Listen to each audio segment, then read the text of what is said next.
Y les voy a hablar brevemente de la carta a los Colosenses que seguiremos leyendo hasta la próxima semana. Es una carta muy importante. Decía, es una carta de la cautividad.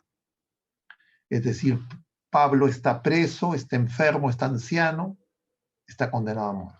Y lo va a visitar un personaje, discípulo de Pablo, que se llama Epafras, que es el que ha evangelizado a la iglesia en Colosas. No lo ha hecho Pablo directamente, sino durante la estancia de Pablo en Efeso, cerca de 3 años, él envía discípulos a distintas iglesias que se van a fundar en lo que es el Asia Menor, y a Colosas es enviado, es encargado Epafras, que es natural de Colosas. Y entonces él va a informarle a Pablo porque está preocupado por su iglesia. Está preocupado porque puedan tener, diríamos, por las amenazas que se están cerniendo. Y dos son las amenazas que va a tocar Pablo en la iglesia de Colosas. Una similar, no exactamente igual a la que había tenido o tenía la iglesia de Galacia, de los Gálatas. Es decir, una influencia del judaísmo, pero no tanto fariseo como el de los judaizantes, sino parece más vinculado a los esenios, es decir, a un rigorismo que San Agustín posteriormente ya combatió bajo la forma del pelagianismo, es decir, creer que nuestras acciones son las que nos salvan, o diríamos que nuestras acciones son las que nos santifican. Y otra amenaza era más de índole, diríamos, griega, vinculado a lo que será el gnosticismo, o dicho de otra manera, a creer o hacer norma experiencias individuales, entre comillas, de naturaleza religiosa. Y específicamente lo que ocurría es que adoraban a ángeles. ¿Por qué ocurría eso? Porque los colosenses creían que no era suficiente Jesucristo, que la Pascua de Cristo, que el querigma anunciado por Pablo, transmitido por Epafras, no era suficiente, que ellos necesitaban hacer más. Y eso ha ocurrido en la iglesia en todos los tiempos y también ahora. Por eso es que la iglesia sigue siendo, la carta a los colosenses siempre es actual. Claro, no exactamente igual como ocurrió en Colosas, pero también ahora, yo no sé si ustedes han tenido también alguna experiencia de ese tipo. Uno dice, bueno, ¿y cuál es la voluntad de Dios? Y ya me refiero más no a la voluntad, diríamos, de la vocación universal, la santificación, sino ya en lo personal. Y a veces uno traduce hacer la voluntad de Dios en hacer cosas. Entonces muchas veces nosotros creemos que hacer la voluntad de Dios es hacer cosas. Entonces, ¿qué tengo que hacer? Y entonces uno dice, bueno, yo tendré que evangelizar, yo tendré que de repente hacer algún tipo de apostolado, obras de caridad. Claro, todas esas cosas hay que hacerlas. Pero eso es consecuencia de hacer la voluntad de Dios y no es requisito para que el Señor me santifique. Se parece, pero no es lo mismo. Una cosa es la consecuencia y otra cosa es la causa. Lo que produce, lo que causa la santificación es la obra de Dios, del Espíritu Santo en nosotros, y lo que se necesita para que el Espíritu Santo obre en nosotros es tener fe. Y conforme el Señor me va mostrando su voluntad, yo voy a desear y el Espíritu Santo me va a mover para realizar Servicio, que es manifestación del amor de Dios, que va a testimoniar la presencia del reino en el tiempo, en el espacio en el que yo me desenvuelvo. Y que haga que otras personas, a través del discípulo, vean al maestro. Eso es lo que el Espíritu Santo quiere hacer en nosotros. La desviación consiste en yo organizar mi plan. Yo decir, a ver, yo voy a hacer estas cosas y después pedirle al Señor que Él me ayude en lo que yo quiero hacer. Se parece, pero no es lo mismo. Y entonces, en el tiempo presente, nosotros, en esta etapa posmoderna, llena de confusión y de tinieblas y de oscuridad, y me refiero a los laicos comprometidos, a los clérigos, a las personas de fe que quieren y desean ser santos, nosotros tenemos que estar vigilantes porque no significa, cuando llegue a ese punto, digamos, de madurez en la fe, que han desaparecido los engaños, y los engaños no van a venir principalmente para que peque, sino los engaños van a venir para que haga cosas que no son pecados, incluso que son buenas, pero que no es la voluntad de Dios. Y el punto para discernir es que van a hacer cosas que van a alimentar mi ego. Van a hacer obras buenas que me van a hacer sentir mejor que los demás, que van a hacer que crezca mi orgullo, que crezca mi vanidad, que crezca mi soberbia, que me sienta mejor que los demás. Van a hacer cosas que no van a hacer que crezca mi humildad. Y en consecuencia voy a hacer cosas para buscar, diríamos, vanagloria. Y la cura en esa etapa, la medicina en esa etapa,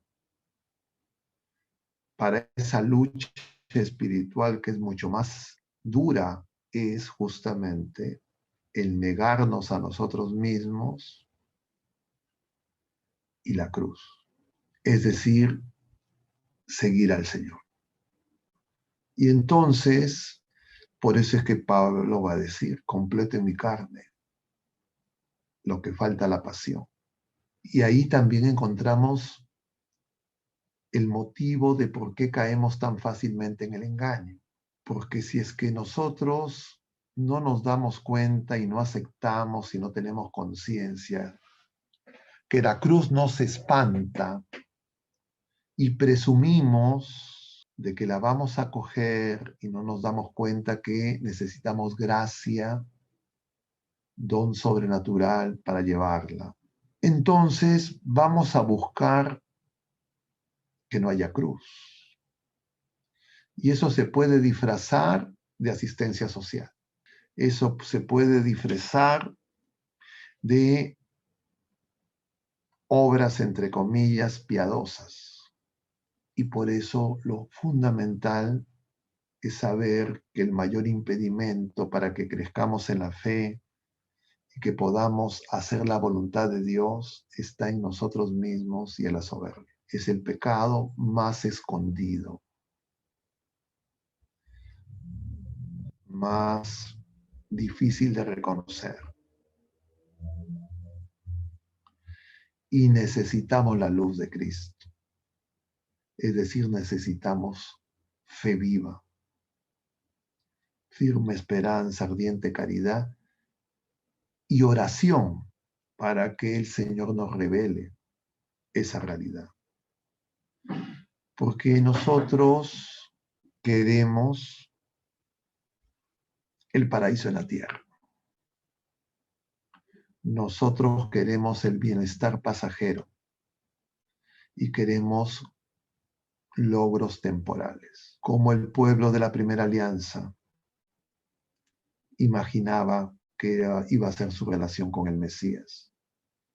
Y por eso que ante Jesús lo rechazan, lo abandonan o lo dejan solo. Las multitudes que impedían que Jesús incluso tuvo que subir a la barca y separarlo un poco de la orilla, esas mismas multitudes que lo aclamaron al entrar a Jerusalén, porque creían que se iba a instaurar el reino, todos ellos lo van a abandonar. Incluso después de muerto y resucitado,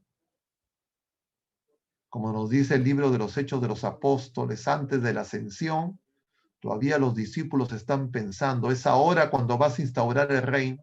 Y entonces, hermanos, nosotros necesitamos fe viva, una nueva luz para entender la realidad contemporánea y nuestra vida personal, familiar, comunitaria en nuestro país. Ahora, como ya lo hemos dicho muchas veces, por la pandemia, por las vacunas, por la situación política, la gente, todos nosotros estamos en unas tinieblas muy profundas. Y muchas personas están preguntando qué hacer. Y ahí aplica lo mismo que el Señor le responde en Cafarnaúm, luego de la multiplicación de los panes, donde ya no es Pedro, sino todas esas personas que lo quieren hacer rey y le dicen, luego de que el Señor les habla del pan de vida, le dicen qué trabajo tenemos que hacer, qué tenemos que hacer para conseguir ese pan. Y Jesús les dice, creer. Y ahí le van a preguntar a Jesús, Moisés nos dio el maná, ¿tú qué obra haces? Y Jesús les empieza a hablar de la Eucaristía. Y les va a decir, como ya mencionamos, que no solo hay que comer el pan, sino que hay que beber la sangre y hay que comer la carne. Y ahí se van a escandalizar. Porque ellos entienden que beber la sangre y comer la carne en la cruz. Y ellos quieren vanagloria. Nosotros queremos vanagloria. Yo les decía en la mañana que celebraba la Eucaristía, en la homilía, que claro, uno a veces de repente uno quisiera pues que el templo esté lleno. Yo le decía no solo que el templo esté lleno, sino tener parlantes fuera y que toda la avenida, el parque esté llena y el parque que está cerca a la parroquia, Bustamante Rivero también, casi como esas imágenes del Papa San Juan Pablo. Pero el Señor sabe cuándo, cómo y a quién le da esos regalos. Nosotros no sabemos cómo se hace un santo. Quien sabe cómo se hace el santo es el Espíritu Santo, el Señor, Dios. Y nosotros lo que necesitamos es ese conocimiento de la voluntad de Dios. Y desconfiar de nuestros deseos y de nuestros gustos, incluso los santos que podamos tener, gustos santos, deseos santos. Y siempre tenemos que pasarlos por el examen de si no estaremos buscando figuretismo, vanagloria, si no es el orgullo, el egoísmo, lo que nos mueve. Si es que realmente hacemos estas cosas o lo que queremos hacer o lo que se nos propone para mayor gloria de Dios, por caridad. Y ese examen lo tenemos que hacer en oración, luego de que recibamos la Eucaristía, cuando el Señor en esa intimidad que nos concede viene a nuestra casa sustancialmente y nos dice, hoy la salvación ha llegado a esta casa. Y la salvación no es distinta a la santidad. Él nos salva santificando. No es que hay salvación por un lado y santificación por otro lado, porque Él viene a ser uno con nosotros. Y solo en Él nosotros podemos ser uno. Entonces, no es recta la intención que divide, que fragmenta. Porque nosotros, cuando dividimos y fragmentamos, nosotros juzgamos. Nosotros podemos juzgar los actos de otras personas, pero no podemos juzgar las intenciones de las personas, porque las intenciones de las personas, incluidas las nuestras, solo las conoce el Señor, ni nosotros mismos. Y Él nos las tiene que revelar. Y entonces yo tengo que darme cuenta que necesito ir al Señor para que Él me vaya revelando quién soy, como a Pedro y como a los santos, y para que nosotros descubramos realmente la belleza de la santidad que el Señor nos quiere dar y no nos quedemos viendo nuestras miserias y las miserias de los demás.